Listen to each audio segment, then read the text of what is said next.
The Odyssey Part 2. This is when Odysseus returns home from his 20-year absence. Remember, 10 years he was fighting in the Trojan War, and it took him another 10 to get home. Here in the background, it says that the Greek concept of hospitality, xena, was very important in Greek culture and plays a role in Odysseus' tale. Some scholars believe that this value is based on Greek religious beliefs. Since the Greek gods could take multiple earthly forms, there was always the possibility that the stranger at the door was a god in disguise. Thus, Greeks opened up their homes to strangers. In Part 2, as Odysseus returns home, it is dear that the cultural practice has created some problems. And if we remember back to what Tiresias told him when he went to the underworld, that when he got home, there would be suitors there courting his wife, and that he would kill all of them. And so we're going to see if this prophecy actually comes true. 20 years gone, and I am back again. Odysseus has finished telling his story to the Phaeacians. The next day, young Phaeacian noblemen conduct him home by ship. He arrives in Ithaca after an absence of 20 years. The goddess Athena appears and informs him of the situation at home. Numerous suitors, believing Odysseus to be dead, have continually been seeking the hand of his wife and enjoying themselves at Penelope's expense. And they're plotting the murder of Odysseus' son, Telemachus, before he can arrive to inherit his father's lands. Telemachus, who, like Penelope, still hopes for his father's return, has journeyed to Pylos in Sparta to learn what he can about his father's fate. Athena disguises Odysseus as a beggar and directs him to the hut of Eumaeus, his old and faithful swineherd. And we remember that a swine is a pig, so this would just been like someone who herds and raises pigs. While Odysseus and Eumaeus are eating breakfast, Telemachus arrives, and Athena appears to Odysseus. So unlike Part 1, where everything is told from Odysseus' point of view, Part 2 is not told in the first person because now Odysseus is home.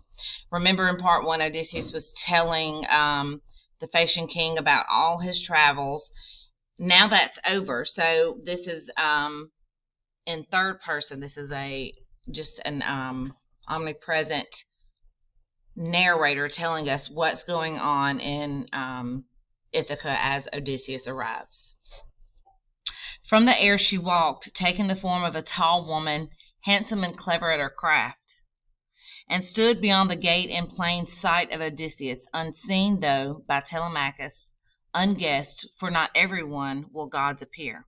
Remember this, they're talking about Athena. So Athena is appearing to Odysseus, but Telemachus is there. And remember, Odysseus is disguised as a beggar, like think of a homeless person, in kind of dirty, shaggy clothes, long beard, unbathed. This is how Odysseus would have looked. And also, it's good to keep in mind that Telemachus, Odysseus was left right after Telemachus was born.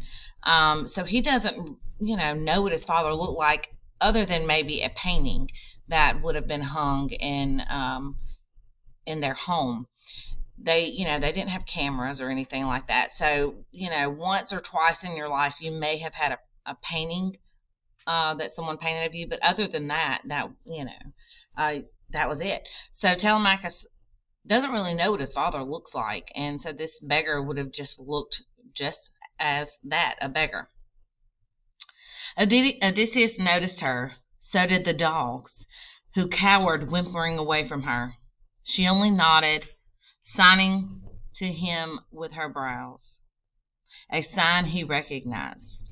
Crossing the yard, he passed out through the gate in the stockade to face the goddess. There she said to him, "Son of Laertes, and the gods of old, Odysseus, master of landways and seaways, dissemble to your son no longer.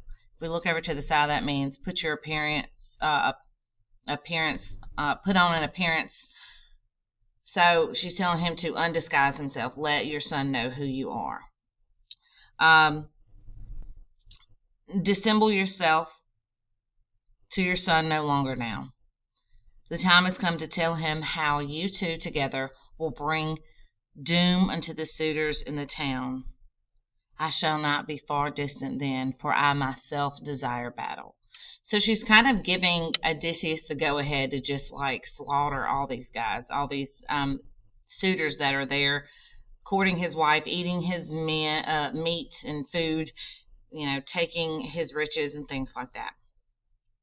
Saying no more, she tipped her golden wand upon the man, making his cloak pure white, and the knit tunic fresh around him. Lithe and young she made him, ruddy with sun, his jawline clean, the beard no longer gray upon his chin, and she withdrew when she had done. So she also made him younger.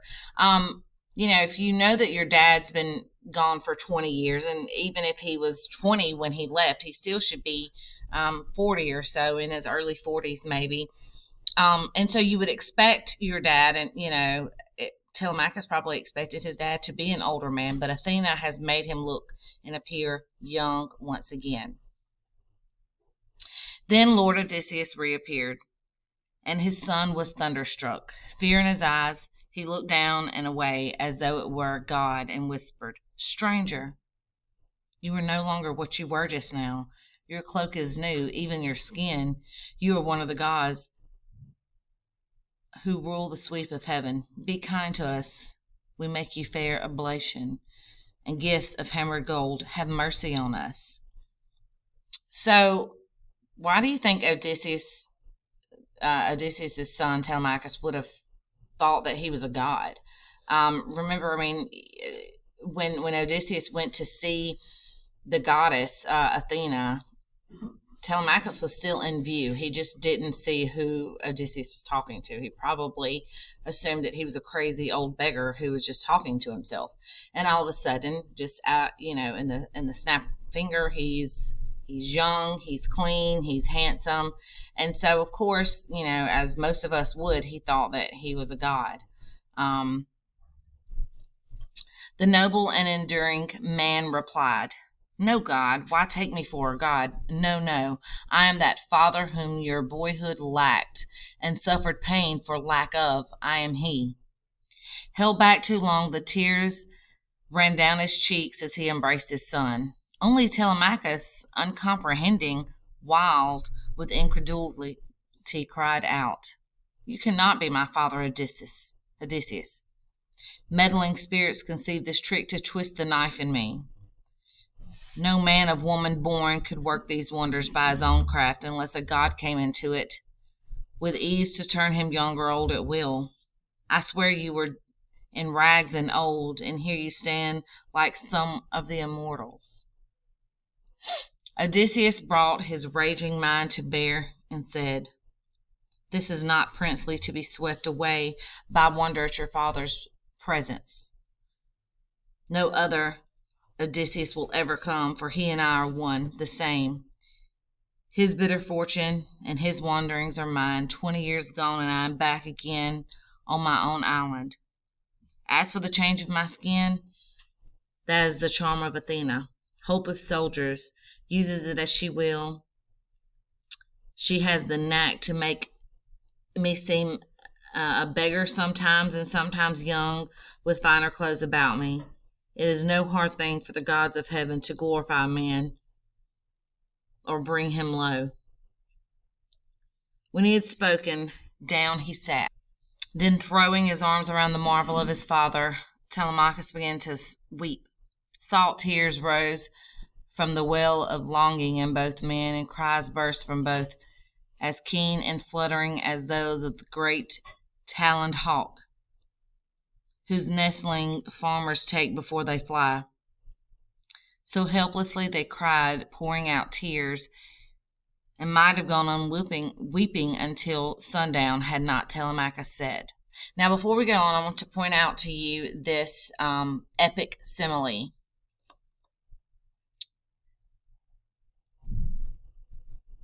Says, and cries burst from both men as keen and fluttering as those of the great taloned hawk, whose nestling farmers take before they fly. So here we see that when Odysseus and Telemachus, when Telemachus realized that it was indeed his father, they both wept. That means they started crying. They hugged each other. They were so glad to see each other after 20 years, and really meet for the first time. And their crying is compared to what? Here it says, and again, cries burst from both men as keen and fluttering as. So there's where we have our clue that this is a simile. Similes have like or as, right? As those of the great taloned hawk, whose nestling farmers take before they fly. So nestlings are, like they're babies. So when farmers take the babies out of the nest, the eggs, the hawk cries out and shrieks, and this is what their cries are compared to. So Telemachus told Odysseus, "Dear father, tell me what kind of vessel put you here ashore on Ithaca? Your sailors, where are they? I doubt you made it walking on the sea." Then Odysseus, who had borne the barren sea, he goes on to tell him how everyone died and goes on and on. I'm going to skip that part because we know what happened, right? And that's all he's doing is filling in, kind of, telling him a brief update of what happened. Telemachus replied, "O father, all my life your fame as a fighting man has echoed in my ears, your skill with weapons and tricks of war. But what you speak of is a staggering thing," because Odysseus, he goes on in that paragraph to talk about how he plans to kill. Athena has given him orders to kill all the suitors. And so he says, this is a staggering thing, or this is a unthinkable thing. Beyond imagining for me, how can two men do battle with a houseful in their prime?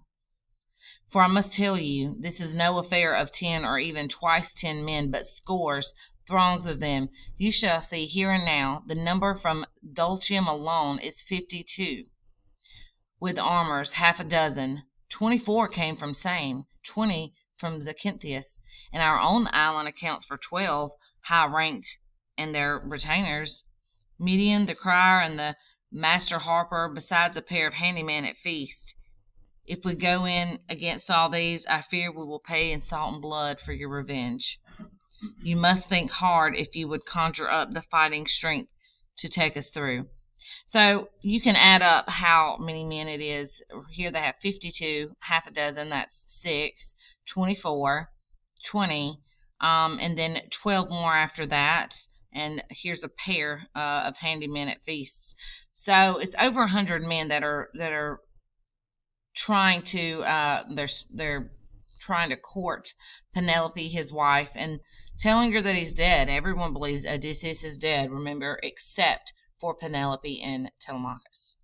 Odysseus, who had endured the long war and the sea, answered, "I'll tell you now.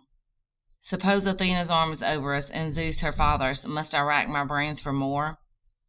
Clear-headed Telemachus looked hard and said, now, notice that they call him clear-headed. Remember, Odysseus is kind of like a man that, even now, it's called PTSD. When soldiers come back from the military and they still kind of have this fighting spirit about them. They everything they see, everything they do is fighting and death and war. And so Telemachus is more clear-headed here. He tells them, these two are great defenders, no doubts, but throned in the seen clouds overhead, other affairs of men and gods they have to rule over. So he's like, look, you're not the only man that Athena and Zeus have to worry about. There are other men out there that have, other people have to worry about. They have other people that they have to, they're the gods over everyone. You're not the only man on earth, basically, is what he's saying here.